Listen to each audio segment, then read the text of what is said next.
पवित्र रमजान महिन्याच्या समाप्तीनंतर श्रद्धा आणि संयम, भक्तीचा संदेश देणारा ईद उल फित्र सण साजरा. नाशिकच्या मनमाड शहरात ईद अत्यंत उत्साहात आणि आनंदमय वातावरणात साजरा करण्यात आला. शनिवारी सकाळी ईदगाह मैदानावर सामूहिक विशेष नमाज पठणासाठी मुस्लिम बांधवांची मोठी गर्दी पाहायला मिळाली. 30 दिवसाचे रोजे पूर्ण झाल्यानंतर चंद्रदर्शन होताच संपूर्ण परिसरात आनंदाचे वातावरण पसरले होते. सकाळी 9 वाजता स्थानिक मौलानांच्या मार्गदर्शनाखाली विशेष नमाज अदा करण्यात आली.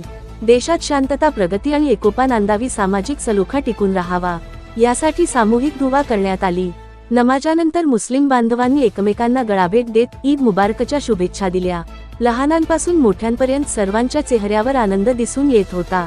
या प्रसंगी पोलीस प्रशासन, नगरपालिका तसेच शहरातील प्रतिष्ठित नागरिक आणि राजकीय नेते उपस्थित होते. सर्वांनी मुस्लिम बांधवांना ईदच्या शुभेच्छा देत सणाचे महत्त्व अधोरेखित केले. कायदा व सुव्यवस्था अबाधित राहावी यासाठी पोलीस विभागाकडून चोख बंदोबस्त ठेवण्यात आला होता.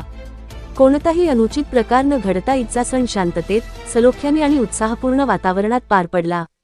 मुस्लिम बांधवांनी ईदच्या नमाज पठणानंतर कब्रस्तानात जाऊन आपल्या पूर्वजांकरिता दुवा प्रार्थना केली. यावेळी आबालवृद्ध मोठ्या संख्येने सहभागी झाले होते. आवाज जनतेचा न्यूज मराठी वृत्तवाहिनी मनमाड.